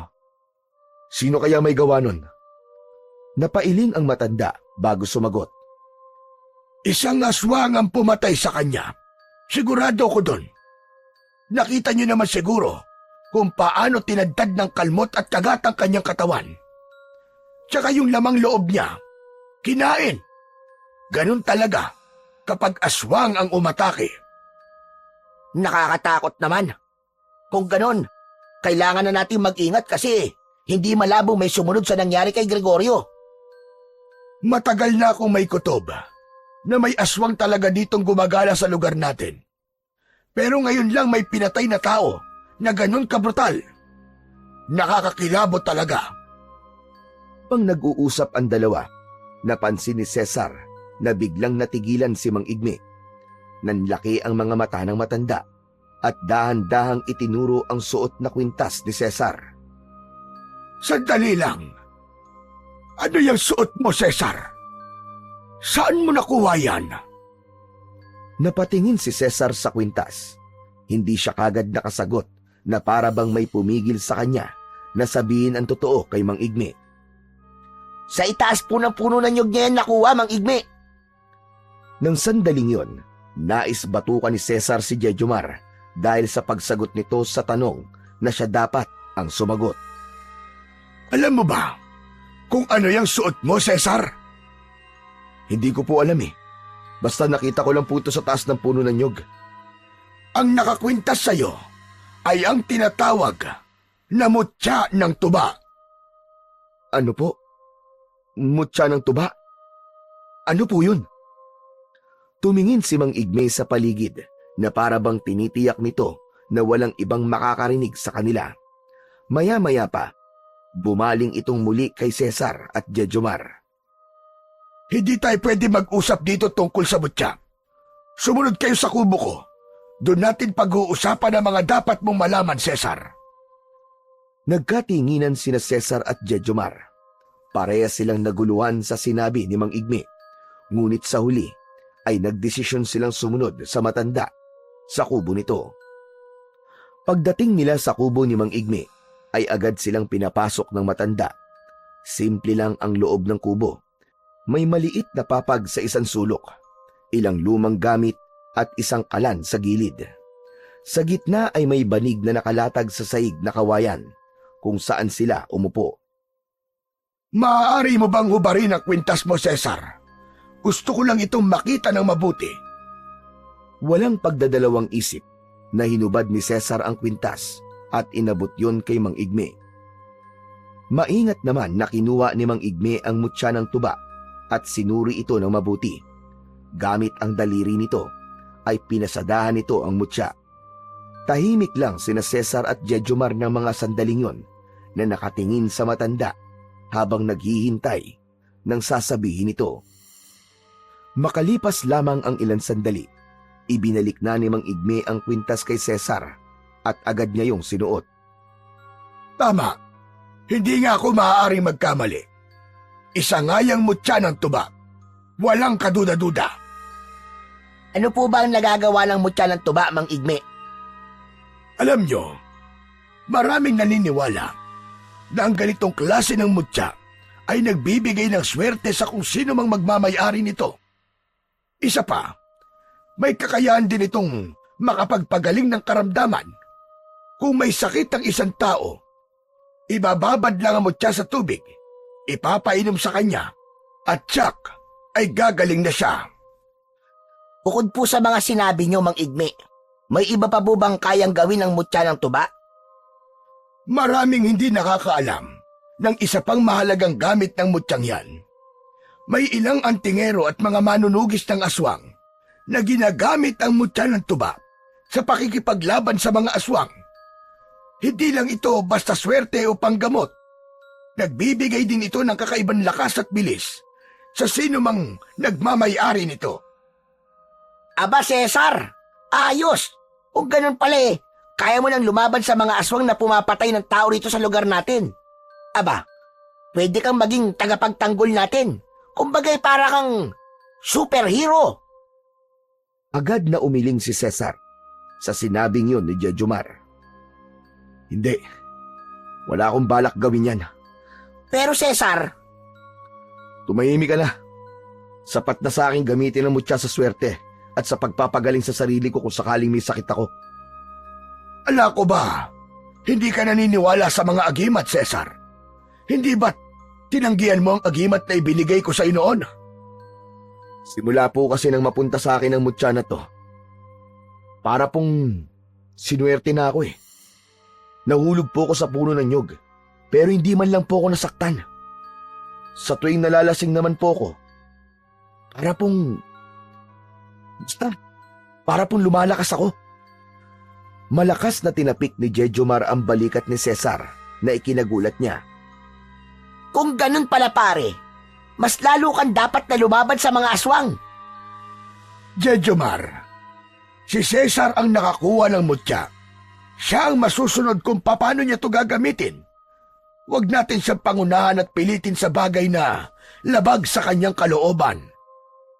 Okay po. Sorry naman.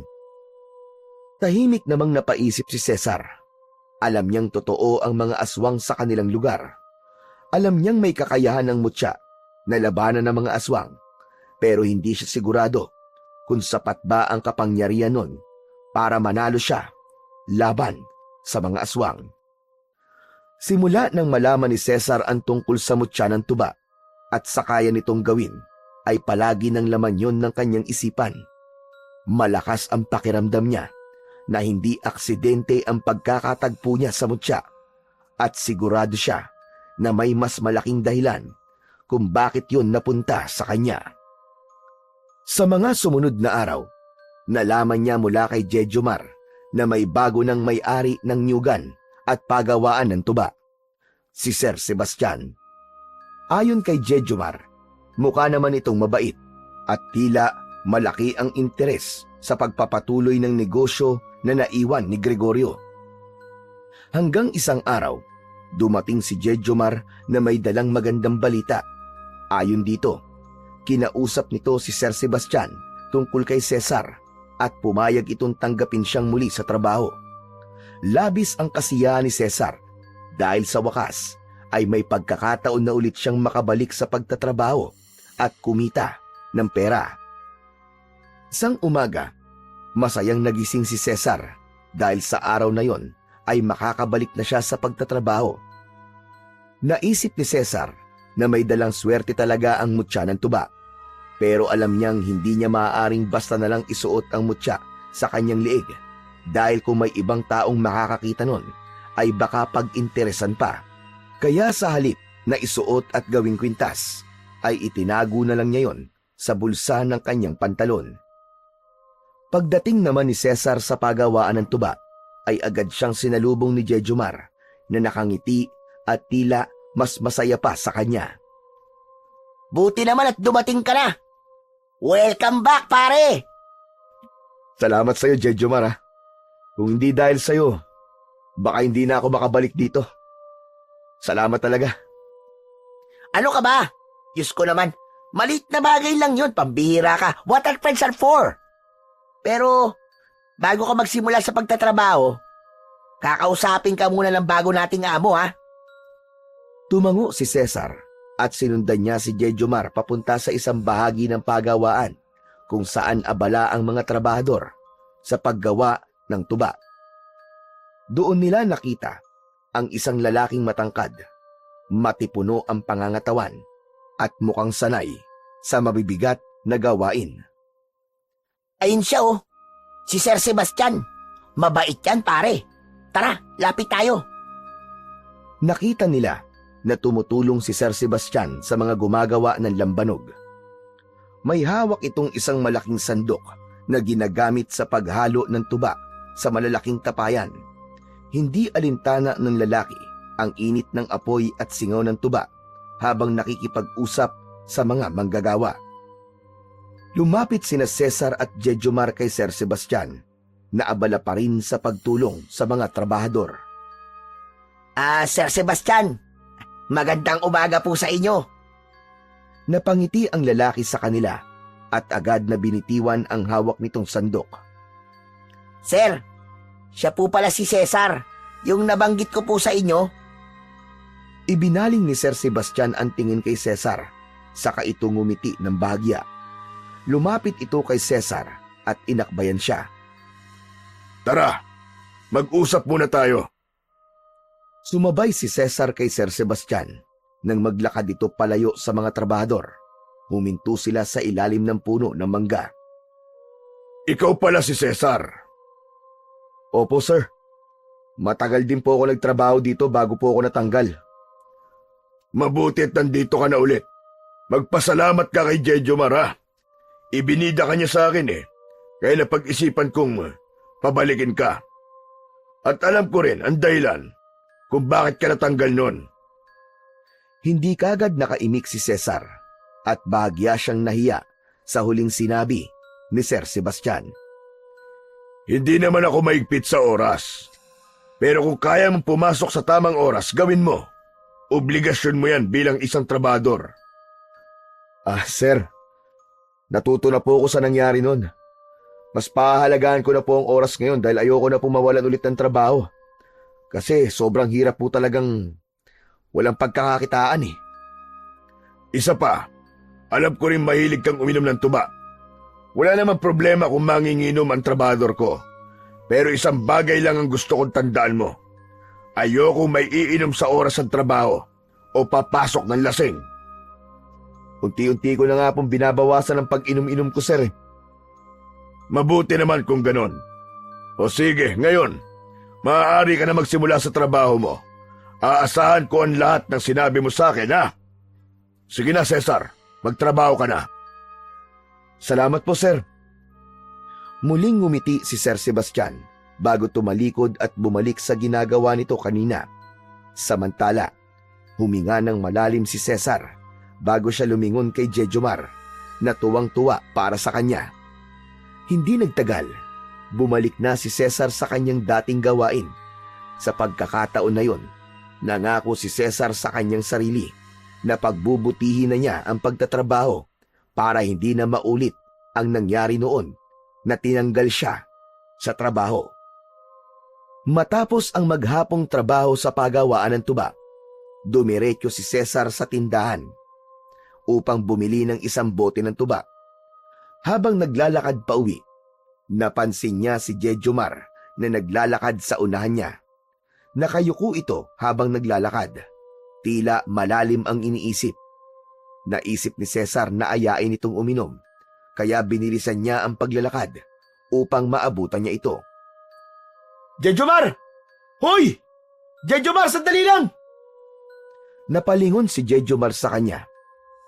Bahagyang nagulat bago ngumiti nang makita si Cesar na papalapit. Oh, pambihira. May tuba ka na naman ah. Magsi-celebrate ka ba kasi nakabalik ka na sa pagawaan ng tuba? Oo, pero ayoko mag-celebrate mag-isa eh. Ano? Gusto mo ba akong samahan uminom? Sa bahay tayo. Ubusin natin to sa bote. Nanlaki ang mga mata ni Jejomar na parang hindi makapaniwala sa sinabi ni Cesar. Itinakip nito ang isang kamay sa bibig na para bang maiiyak ito. Teka, pare seryoso ka ba? Iimbitahin mo ko na uminom? Pare, naiiyak ako pare. Naiiyak ako. Tumigil ka na nga, ang pangit mong umiyak. Ang OA mo. Parang nanalo ka sa loto kung makareact ka. Wala lang to. Gusto ko lang uminom at gusto kitang makasama, yun lang. Ang tagal mo na rin kasing nangungulit na makainuman ako, di ba? O sige, pagbibigyan kita ngayon. Hanep, ibang-iba ka na talaga ngayon, Cesar. Natutuwa lang ako, kaya ako naiiyak eh. Tama na nga yan. Tara, pumunta ka sa bahay pag nakapaghapunan ka na. Huwag mong kalimutan magdala ng pulutan ha. O sige, ako nang bahala sa tanpuluts natin. Sa unang pagkakataon, matapos ang matagal na panahon, pakiramdam ni Cesar ay parang unti-unting nagiging maayos na ang buhay niya. At sa gabing yon, alam niyang hindi lang alak ang pagsasaluhan nila ni Jejomar, kundi pati ang pagbuo nila sa kanilang pagkakaibigan. Pagsapit ng 8:00 ng gabi, dumating na si Jejomar sa bahay ni Cesar. May bitbit itong 2 supot ng chicharon at isang inihaw na tilapia. Nakangiti itong lumapit sa kanya at halatang excited sa unang beses nilang pag-inom bilang magkaibigan. Wow! Hanep pa. Talagang sinarapan mo pa ang pulutan natin ha? Siyempre, for the first time in the history to eh. Kailangan espesyal. Inilipag ni Jejomar ang dala nitong pulutan sa maliit na mesang kawayan na nasa labas ng kubo, habang si Cesar naman ay inilabas ang bote ng tuba. Binuksan niya yon at saka nagsalin ng 2 baso. Sa una ay puro tagay lang silang dalawa, ngunit nang medyo umepekto na sa kanila ang tuba, ay nagsimula na silang mag-usap. Alam mo pare, hindi ko akalain talaga na yayayain mo akong makipag-inuman eh. Ano ba nakain mo at pumayag kang makainuman ako? Wala naman pare. Gusto ko lang na bumawi sa'yo. At dami mong ginawang magagandang bagay sa akin eh. Lalo na yung gumawa ka ng paraan para makabalik ako sa trabaho. Diyos ko, yun lang pala. Wala yun pare. Saka, dapat lang naman na makabalik ka kasi ikaw ang pinakamagaling umakyat sa puno ng nyug eh. Saka, Naiintindihan ko na rin kasi kung bakit gusto mo magkaroon ng kaibigan. Kasi pareho tayong nawalan ng pamilya. Yun nga lang, magkaiba tayo ng paraan kung paano tayo makakatakas sa sakit. Ikaw, naghahanap ka ng mga taong pwede mo makasama. Samantalang ako, mas pinili ko mag-isa kasi natatakot na akong maramdaman yung sakit na mawalan ng mga taong malapit sa akin. Tama ka, pare.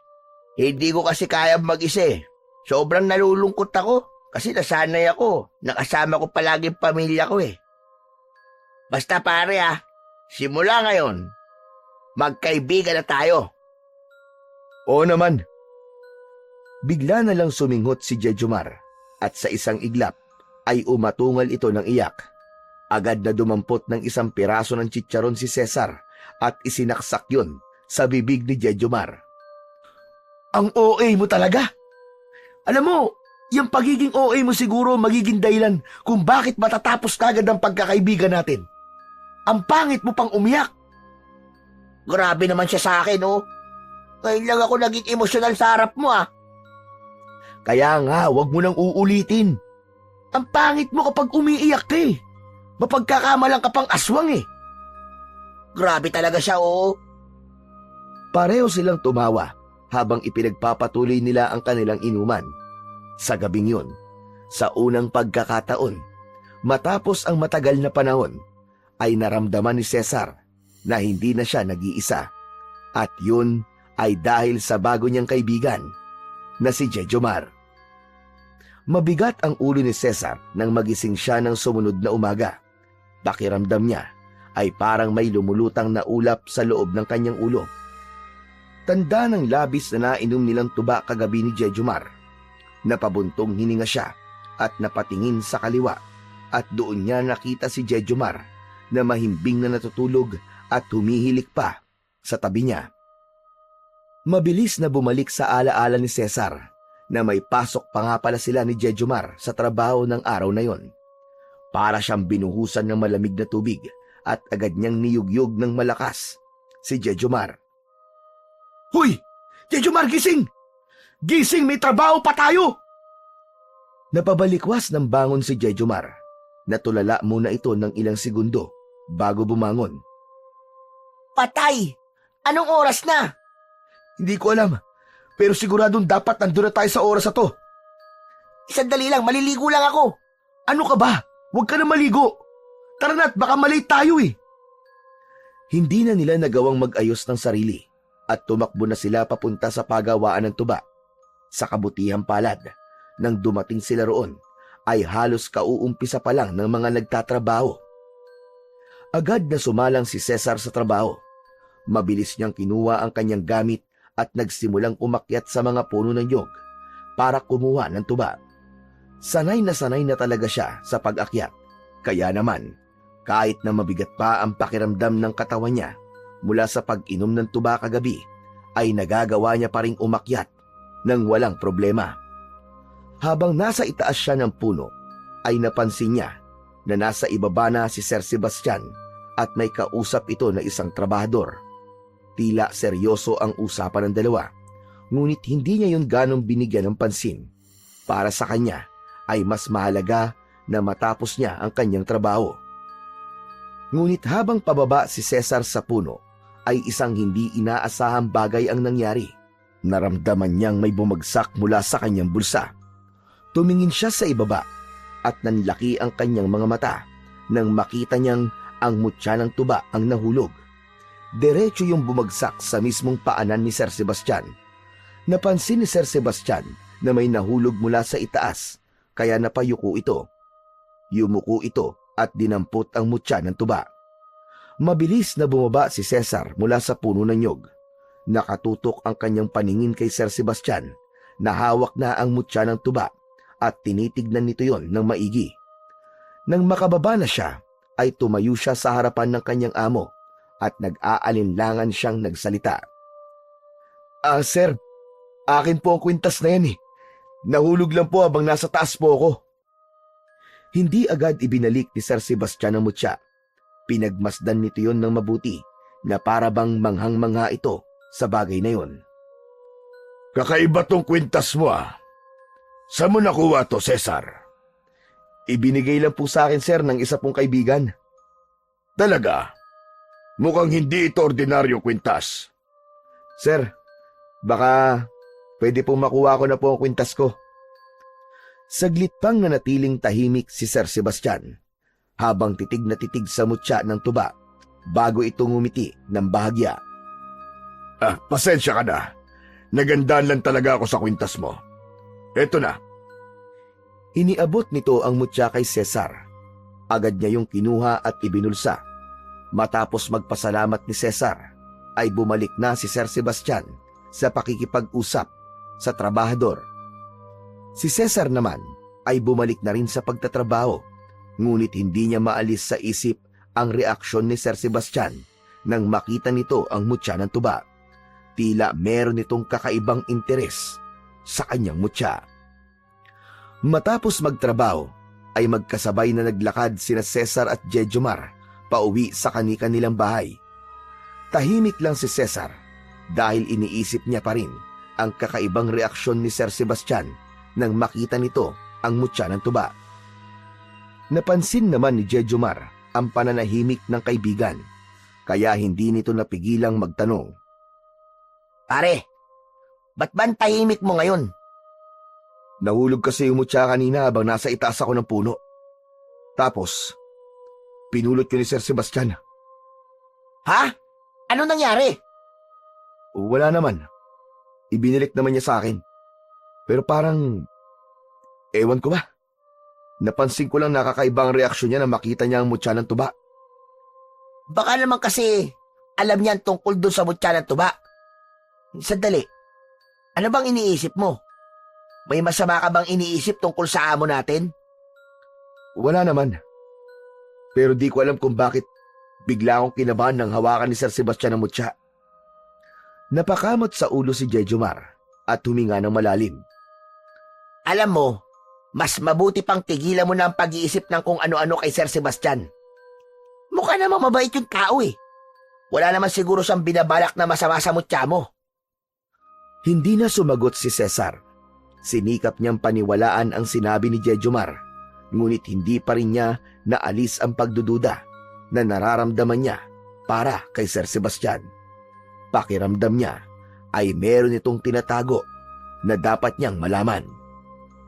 Sa paglipas ng mga araw, ay napansin ni Cesar ang kakaibang kilos ni Sir Sebastian. Tuwing nasa pagawaan siya ng tuba, ay palagi niyang nahuhuli ang amo niya na nakatingin sa kanya.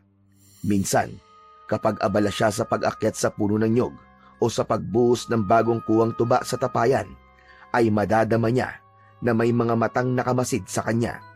At kapag tumingin siya sa direksyon ni Sir Sebastian, agad nitong ibinabaling ang tingin sa iba. Habang tumatagal, lalong lumakas ang kutob ni Cesar.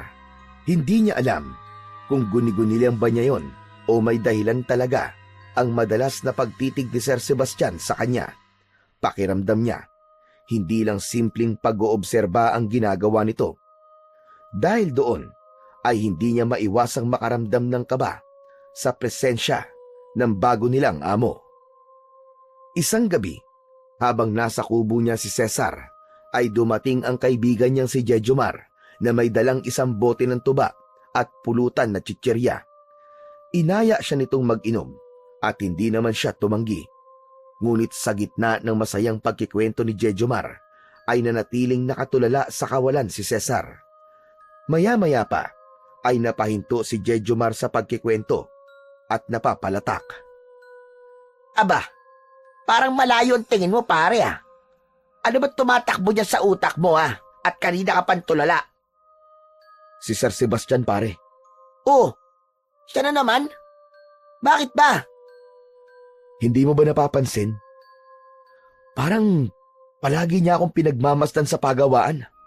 Kahit kanina. Ilang beses ko siyang nahuli nakatingin sa akin. Hindi ko alam, Jejomar. Pero may kakaiba talaga sa kanya eh. Yang ka na naman eh.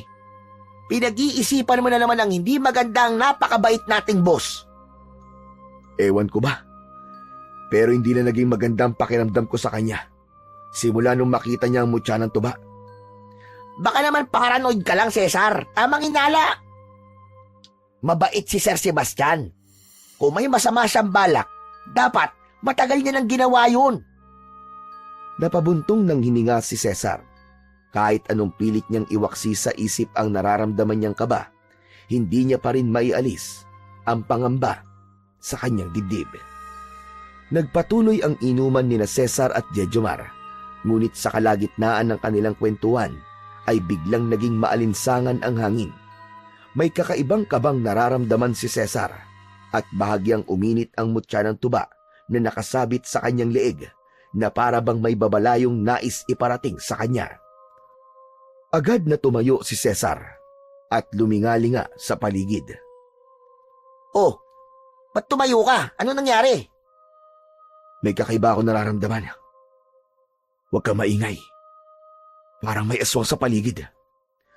Hindi na nakapagsalita si Jejomar nang biglang gumalaw ng malakas ang mga dahon ng puno na mangga sa tapat ng kubo. Napatingin sila roon at sa isang iglap, isang malaki at mabangis na nilalang ang tumalon pababa mula sa sanga. Isa yung aswang na may mahaba at matulis na mga kuko. Matalim ang mga mata na animoy nagbabaga at ang balat ay kasing itim ng gabi. Nangingintab ang mahahabang pangil nito sa ilalim ng liwanag ng buwan. Napaatras sina Cesar at Jejomar habang ramdam nila ang matinding pangamba. Kayong matakot. Wala akong balak manakit kung ibibigay niyo sa akin ang isang bagay na gusto ko. Anong kailangan mo? Ang mutya. Matagal na ako naghahanap ng mutya ng tuba. Kailangan ko yan upang mas lalo akong lumakas.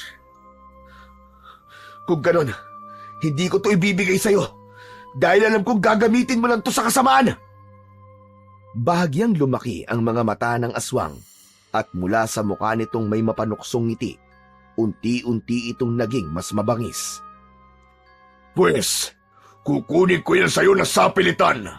Wala na akong ibang pagpipilian kundi kunin yan sa'yo sa marahas na paraan.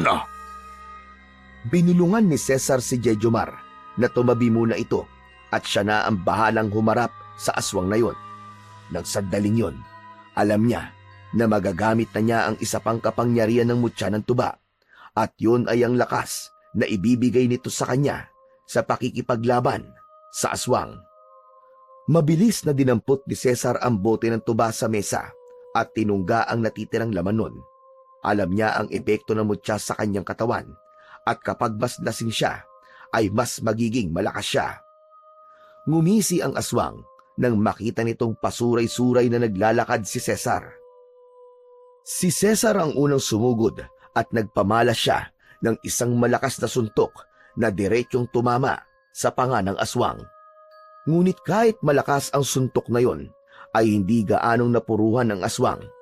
Bago pa makabuelong muli si Cesar para sa kasunod na pag-atake, ay sinunggaban siya ng mabilis ng aswang.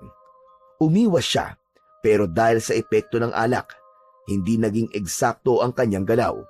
Ang matatalim na kuko ng aswang ay dumaplis sa kanyang braso at nag-iwan ng malalim na sugat. Napaatras at napamura si Cesar. Mataas na lumundag ang aswang at dumapo sa isang sanga ng puno. Mula roon ay bumuelo ito at mabilis na tumalon papunta kay Cesar. Natumba si Cesar at napasigaw siya sa sakit nang lumapat ang likod niya sa matigas na lupa. Itinulak niya ito gamit ang kanyang mga tuhod at mabilis siyang gumulong papalayo. Napagtanto ni Cesar na kulang pa ang tuba na kanyang nainom, kaya humingi na siya ng tulong kay Jejomar. Jejomar! Kumuha ka ng maraming tuba! Bilisan mo! Kailangan kong malasing! Tumakbo palayo si Jejomar habang si Cesar naman ay patuloy na nakikipaglaban sa aswang upang pigilan itong habulin si Jejomar. Subalit mabilis na nakalamang ang aswang. Sinunggaban nito si Cesar at sinakal siya ng aswang at itinaas mula sa lupa. Nagpumigla si Cesar ngunit sadyang malakas ang aswang kumpara sa kanya. Hindi nagtagal ay bumalik na si Jejomar. Nakakita ng pag-asa si Cesar nang makita niyang may tulak na kariton si Jejomar na may laman na napakaraming bote ng tuba. Cesar! Cesar, nandito na ako! Ginamit ni Cesar ang natitirang lakas upang sipain ang aswang sa tiyan nito. Nang makawala siya, ay agad siyang tumakbo papunta sa mga dalang tuba ni Jejomar. Isa-isang binuksan ni Jejomar ang mga bote at inabot kay Cesar. Halos sunod-sunod na ininom ni Cesar ang mga boteng iniaabot sa kanya ni Jejomar.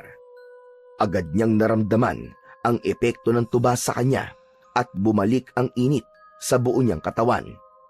Hindi niya na naramdaman ang sakit ng mga sugat niya at naramdaman niyang mas lumakas siya. Matapos makainom, ay marahang pinunasan ni Cesar ang gilid ng labi niya gamit ang braso at napangiti. Sa pagkakataong yun, alam niyang siya na ang mas nakakalamang sa laban. Mabilis na pumasok si Cesar sa kubo niya at muli siyang lumabas na may hawak na itak. Ngayon, hayop kang aswang ka. Tignan natin kung kanino talaga mapupunta ang mutya ng tuba. Napaatras ang aswang na para bang naramdaman nito ang biglang pagbabago ng enerhiya ni Cesar. Muling sinugod ni Cesar ang aswang, ngunit sa halip na diretso ang paglalakad niya, ay tila sumasayaw siya at pasuray-suray. Sa tuwing babagsak siya, ay mabilis niyang nababawi ang katawan patayo. Iniumang ng aswang ang matatalas nitong kuko upang salubungin si Cesar. Malakas na sumigaw si Cesar at tuluyan na siyang tumakbo patungo sa aswang. Lumusot si Cesar sa ilalim ng braso ng aswang nang subukan siya nitong kalmutin. Gumulong siya sa lupa. Bago makalingon ng aswang sa kanya, ay buong puwersa niyang ibinaon ang talim ng itak sa tagiliran ng aswang. Bahagyang lumayo si Cesar sa aswang at nakakaloko siyang ngumisi. Muli siyang sumugod habang nakatutok ang itak sa aswang. Nang tagain niya ito, ay mabilis itong nakaiwas hanggang sa umatake ng mabilis ang aswang, pero sinabayan lang ni Cesar ang liksi nito. Sinubukan sunggaban ng aswang si Cesar, pero bago pa man tumama ang matatalim nitong pangil sa kanya, ay umatras siya ng konti at humakbang siya sa kaliwa, kaya lumampas lang ang aswang sa kanya. Sinamantala niya ang pagkakataong yon at malakas niyang hinataw ang itak sa batok ng aswang. Napalugmok ito sa lupa habang sumisirit ang dugo sa batok nito. Agad na isinaksak ni Cesar ang itak sa likod ng ulo ng aswang. Hindi na nito nagawang makasigaw pa. Sinipa niya ang aswang sa likod at kusang nahugot ang itak na nakabaon sa ulo nito at padapang bumagsak ang aswang sa lupa. Sinipa-sipa pa ni Cesar ang katawan ng aswang at napagtanto niyang patay na yon nang hindi na yon gumagalaw. Hindi nagtagal ay bumalik sa pagiging tao ang aswang at nang itihaya nila yon ay nagulantang sila nang malaman nila na ang aswang na yon ay walang iba kundi si Sir Sebastian. Hindi makapaniwalang nagkatinginan sina Cesar at Jejomar, ngunit mas lalo silang nagimbal nang magsimulang magliyab ang bangkay ni Sir Sebastian hanggang sa mabilis siyong nilamon ng apoy. Habang pinapanood nila ang unti-unting pagkatupok ni Sir Sebastian, ay isang bagay ang napagtanto ni Cesar.